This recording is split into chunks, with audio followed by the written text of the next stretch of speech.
Have you ever spent hours looking for something only to realize it was right there in your own pocket the entire time? This is the story of a man who made that exact mistake, but on a much, much larger scale. A long time ago, near a great and beautiful river, lived a farmer named Arthur. Arthur was a very happy man. He owned a large, beautiful farm. Every morning he woke up to the sound of birds singing in his tall green trees. He had fields full of golden wheat, a big garden full of sweet vegetables, and a gentle stream that ran right through his land. The water in the stream was as clear as glass. Arthur had everything he needed. He had a warm house, plenty of food, and a peaceful life. Because he was happy with what he had, he felt like the richest man in the world. One cool evening, an old traveler came walking down the dusty road. Arthur, being a kind man, invited the traveler into his home for a hot meal. They sat by the warm fire, eating bread and soup. The traveler had been all over the world. He started telling Arthur stories about faraway places, tall mountains, and deep caves. Then the traveler started talking about diamonds. "Arthur," the old traveler said, his eyes wide, "do you know what a diamond is? It is the most beautiful stone in the world. It looks like a drop of sunlight that has frozen into solid rock. If you have a diamond the size of your thumb, you can buy a whole city. If you have a diamond the size of your fist, you can buy a whole country." Arthur listened closely. He had never heard of diamonds before. "Where do you find these diamonds?" Arthur asked, his heart beating a little faster. "Oh, they are hidden in the earth," the traveler said. "Usually, you find them where a river runs over white sand, deep in the mountains. The people who find them become kings." That night, after the traveler went to sleep, Arthur lay in his bed staring at the ceiling. For the first time in his life, he did not feel happy. He suddenly felt very poor. His warm bed felt uncomfortable. His big farm felt small. He wanted a diamond. He wanted to be a king. He wanted to buy a whole country. The spark of greed had entered his heart, and it burned like a dark fire. The next morning, Arthur woke up with only one thought in his head. He must find diamonds. He could not farm his wheat anymore. He could not enjoy the song of the birds. He went out into his village and found a younger, hard-working man named Thomas. "Thomas," Arthur said, pacing back and forth, "I want to sell my farm. I will sell you my house, my fields, my animals, and my clear stream. I want silver coins for it today." Thomas was shocked. "But Arthur, you love this farm. It is the best land in the village. Why are you leaving?" "I am going to find my true fortune," Arthur said proudly. "I am going to find diamonds. When I come back, I will be richer than any king." Thomas agreed to buy the farm. He handed Arthur a heavy bag of silver coins. Arthur packed a small bag with extra clothes, a warm blanket, and some food. He stood at the edge of his property and looked at his house one last time. He did not feel sad. He only felt excited.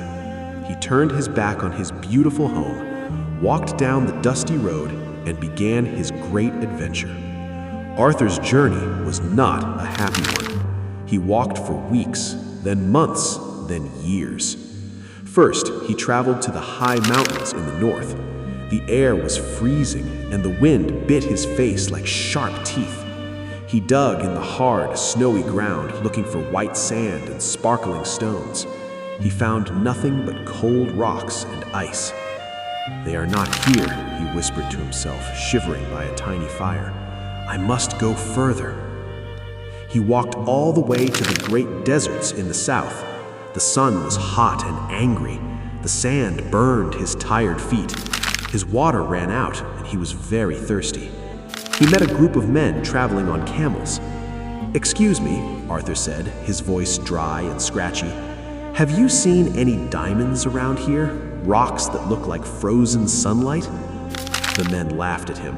"Old man, there's nothing here but sand and heat. Go back home." But Arthur did not go home. He could not give up.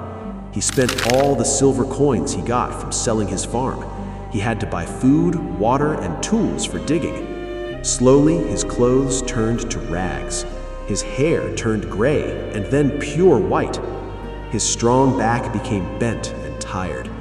He dug in caves. He searched at the bottom of dirty rivers. He fought off wild animals, but he never found a single diamond. The hope in his heart slowly turned into heavy sadness. Many years passed. Arthur was now an old, broken man. He had no money, no food, and no hope. His shoes were full of holes. One evening, he finally reached the edge of a great ocean. The water was dark, and the waves crashed loudly against the rocks. The sky was gray and cloudy. Arthur stood on the beach and looked out at the endless water. He thought about his warm house. He thought about the green trees, the golden wheat, and the gentle stream on his old farm. He realized what a terrible mistake he had made. He had thrown away a beautiful, happy life to chase a dream that wasn't real. "I was a fool," he cried softly. Tears rolled down his dirty, wrinkled cheeks. He sat down on the cold sand, feeling completely empty. He was too tired to walk another step. He had searched the whole world for treasure, only to lose himself in the end. He closed his eyes, listening to the sad sound of the waves, wishing he had never left his home. While Arthur was far away searching the world, let's see what happened back at Arthur's old farm. Thomas, the man who bought the farm, was a very hard worker. He loved the land just as much as Arthur used to. One sunny afternoon, Thomas was working in the garden. His horse was thirsty, so he led the animal down to the gentle stream that ran through the middle of the farm. While the horse was drinking the clear, cool water, Thomas noticed something strange.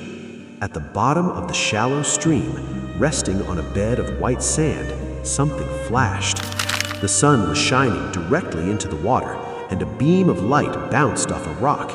It looked like an eye made of pure magic. "What a pretty rock," Thomas said to himself. He rolled up his sleeve, reached his hand into the cold water, and pulled it out. It was a dark, smooth stone, but it had a small crack in it. Through that crack, the most beautiful light was shining. It looked like an eye made of pure magic. Thomas smiled. "This will look nice in my house." He took the wet stone inside and put it on a shelf above his fireplace. He thought it was just a nice decoration. He went back outside and continued his farming, not thinking about the stone again. A few months later, the same old traveler who had spoken to Arthur came walking down the road. He decided to visit the farm to see his old friend. Thomas welcomed the traveler inside. "Arthur is not here," Thomas explained. "He sold me this farm many years ago and went away to find diamonds." The traveler looked sad, but as he sat by the fire, his eyes suddenly grew wide. He jumped out of his chair and pointed a shaking finger at the shelf. "Where did you get that?" the traveler shouted. "What? The shiny rock?" Thomas asked, confused. "I found it in the stream outside." The traveler and Thomas ran out to the garden as fast as they could. They waded into the stream and started digging in the white sand with their bare hands.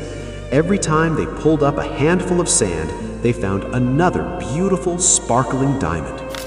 Arthur's old farm, the one he had sold to go looking for wealth, was completely covered in diamonds. It was the largest diamond mine the world had ever seen. The treasure Arthur had spent his whole life looking for was right in his own backyard, but he had never bothered to look down at his own feet. The true treasure in life is often right under our feet. We spend so much time looking far away for happiness, wealth, and success, thinking that other places or other lives are better than our own. We forget to see the value and beauty in what we already have. Before you go searching the world for your diamonds, make sure you have carefully explored your own mind, your own family, and your own home. True wealth is appreciating what you have right now.